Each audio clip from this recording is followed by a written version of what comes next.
I was recently introduced to a fun platformer for the Sega Genesis that I avoided for years. I made the awful mistake of judging a book by its cover, or a video game by its title. To be more on the nose, let's talk about High Seas Havoc.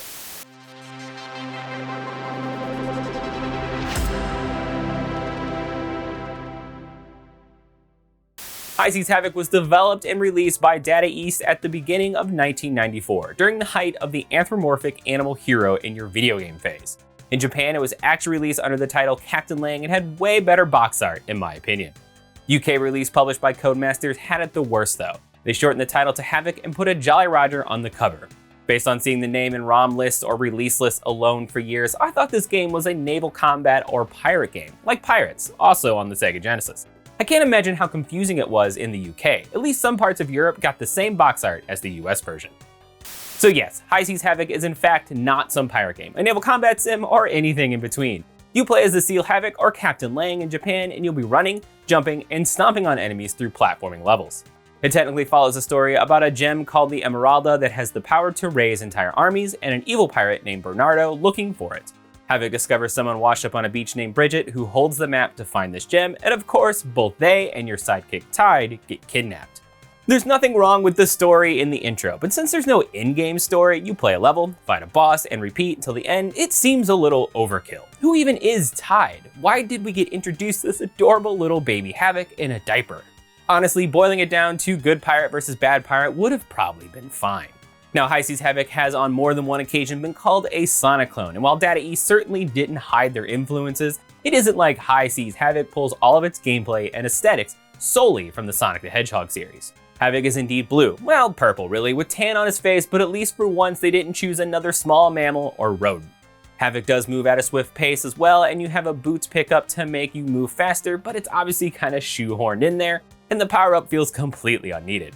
But outside of those two things, nothing else really feels particularly like a Sonic game. The platforming in general feels as much in line with Super Mario World as it does Sonic the Hedgehog, and depending on the level, there is some verticality and some slopes and things like that, but the stages aren't exactly built on speed like a Sonic game. Havoc deals with enemies in a much more Mario way as well. Jumping on enemies is your main attack, though you do have a spin kick as a secondary, which is mostly useful for bosses. It honestly is not very fun to use most of the time, and is difficult to land correctly. You don't have any other power-ups, weapons, or secondary attacks. Honestly, High Seas Havoc is oddly more comparable to the Tiny Toon game Buster Bust Loose from Konami on the Super Nintendo. That series started on the NES and had two games released in 1993 for the Super Nintendo and Sega Genesis. The SNES one has you play as Buster and you have a very similar moveset. Tiny Toon Adventures on the NES is really riffing on the Super Mario 3 formula, but on Super Nintendo, Buster has a bit more speed, with ramps and wall runs thrown in, and the secondary kick that also doesn't work very well. Sonic influences, sure, but a clone, absolutely not. High Seas Havoc is doing what most games, really any work, does, and pulling inspiration from other works around it. They do say first impressions are everything though, and I have to wonder if people played through the first level and said blue animal characters, slopes, ramps, on the Sega Genesis, yep, this is Sonic the Hedgehog. And then they just couldn't get it out of their head. That first level is called Cape Seal because Havoc is a seal, and is coincidentally missing from the PAL versions of the game. They start with the pirate ship level, which feels a bit more in line with the theme of the game. But things stay pretty varied in style from level to level, going from a barrier reef area with sharks and very disturbing biting clams to an on-fire seaside village that has you chased by a giant sentient fireball. I think the only level I despise is this snow-covered mountain area, and for once not because they have slippery ice floors everywhere. Pits and blind leaps that fall into giant spike pits begin to appear more often as you get through the game, and on top of that, this area is plagued with two problems: constantly respawning sky jerks, you might call them birds, and platforming puzzles involving moving cubes. It isn't fun, and I hate this section. If you don't get knocked back by the spike balls or just fall in a pit for one reason or another, a bird will show up and ruin your plans.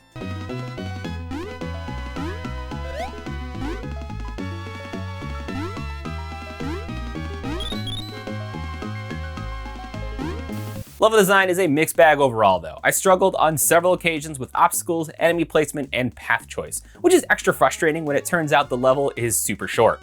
The branching paths are interesting too, since more than once it seemed like there was really only one way I should have gone. Sure, you can take the top or bottom path, but it rewards you less and is harder. Another example is the final levels, which have constantly respawning flying boxes. They never stop flying around the screen. This is just horrible level design. Every time I started making progress, I would make a jump, have 3 boxes appear, knock me back into pit, and have to try again from the last checkpoint. Honestly, this kind of stuff is the main thing holding High Seas Havoc back. Most of the difficulty feels very artificial rather than well thought out. Enemies are actually rather passive a lot of the time. They are set dressing and mostly move back and forth in a set space. The adorable pirate felines come in several varieties, from the lowest little pirate to flying in planes, and later ones with spiked armor and shields. There are of course others that fit more with the level around them, but they are also odd ones like this, what I guess is a giant pirate ghost thing. I'm not really sure what's happening here. Some are a bit more dangerous though, like the one guy that leaps at you with their giant feet and the clams that do chase you, and by the end those planes begin firing guns and dropping bombs. Bosses are a little more polished, difficult sometimes, sure, but they are learnable, which makes them a fun kind of challenge rather than a frustrating one. The first boss definitely leaves the most lasting impression, since you actually fight a giant pirate who cuts through a sail to fight you while walking the plank. You have to fight the bosses using that flip kick. Jumping on them just has you bouncing off their head. Probably the biggest downside of the bosses, that kick is touchy and the hitboxes are a bit off, so sometimes things feel a bit rougher. Luckily, there is a bit of saving grace for this uneven difficulty. There is treasure scattered throughout each level and is definitely something you want to find and collect as much as possible. You have not only the usual point system, but also the more treasure you find, the more lives you'll gain, with little bits of treasure to giant piles of jewels hiding in chests. The chests can also hide food to heal you or just extra lives entirely. A bit annoyingly, there isn't a lot of food for healing and enemies don't drop any either, so you can't really rely on them. But chests do reset after you die, so you have chances to replace a lost life almost immediately on occasion. You also have infinite continues and checkpoints. When you do get a game over, you do start back from the beginning of a level rather than last checkpoint, but at least these exist. Depending on your skill or luck, you'll be seeing this screen a lot, especially when you factor in the lack of healing items and how quickly your health bar can drain.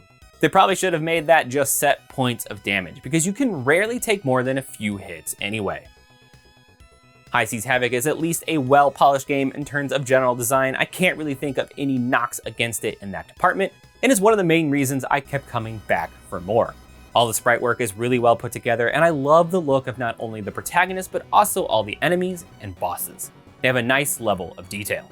The levels look good too, and I never really had any issues with identifying what is something I can interact with or something that is in my way versus just decoration. Nothing is too busy or overly flashy either. Nothing is particularly super impressive, though you have some nice effects like the background and the fire level, but sometimes it's better to just look nice and be balanced rather than try to jam-pack a billion useless things into a level.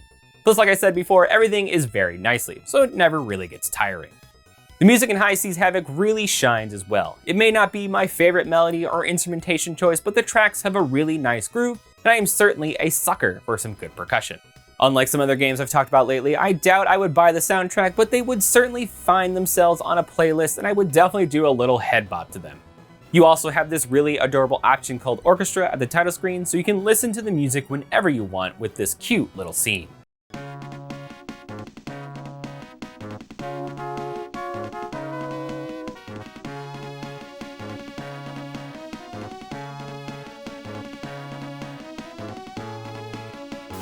High Seas Havoc was initially that game I hyper-focused on, and I was sure it was the next little gem I would love, but it ultimately fell a bit short. Data East just missed the mark by making some decisions on level design and difficulty balancing that could have been better. Things like the constant enemy spam or those stupid boxes towards the end really ruined any sense of enjoyment I was getting. It became a chore to do any simple task. That life bar not really acting much like a life bar, with enemies taking massive chunks off of it, that feels cheap rather than being a well thought out system. The game has difficulty settings as well, and yes, you can ramp up the difficulty for some reason, and I had really hoped bringing it down to easy would make some of these later levels maybe a little less clustered, or knock the damage down a bit, so you could damage boost through some of the more annoying and ridiculous moments, like you might do in a Mega Man game. But I have no way of knowing. Easy mode unfortunately just cuts the game down to the first few sections. I was super annoyed by this. It's such a weird decision considering it did seem like it was easier to rack up lives and you did take less damage. Oh, interesting. Normal mode just stops you right there? Or easy mode just stops you at the third level. That's garbage. That's stupid. That's so stupid. Going through older magazines to see what was said about High Seas Havoc at release, GamePro magazine actually summed things up pretty well. The tide is rougher in the fun category. While High Seas Havoc owes a lot to such platform icons as Sonic and Mario, there are a few sections that will simply irritate rather than titillate. And they ended the review with, if your preference leans more to gradually discovering how to reach the goal rather than being battered until you complete a level, High Seas Havoc might not be your gaming lifeboat. Basically, Data East did what they are good at, developed a quarter-munching, semi-unbalanced arcade title. But for some reason, they shoved it on a Sega Genesis cart and offered the player no way to bring it down a notch. It isn't the worst I've seen, but the cheap level design in a few spots and respawning enemies coupled with only mid-level controls and funky hitboxes keep it from being top tier. It certainly isn't a bad game, it isn't Bubsy or anything, but I now know why I don't see High Seas Havoc talked about all that often or at all. It just misses the mark to be really enjoyable. I think it's still worth checking out, and it's still a fun title if you like the genre, but that smile I had on my face during the first few levels quickly became a clenched jaw by the last few levels. Definitely not one I suggest grabbing a physical cart for, either a casual player or a collector. Just boot up your RetroDrive. That's all for this episode of RetroActive. Have you heard of High Seas Havoc, and what are your thoughts on Data East's attempt to get in on the genre? Thanks so much for watching. I'll see you next time. Hey, this is Kevin. Once again, thanking you so much for watching another episode of RetroActive. If you liked it, please hit that like button, subscribe, leave a comment, all the stuff I'm supposed to say. And I also want to remind you that I do have a Ko-fi account and a Discord. Links will be in the description. Bye!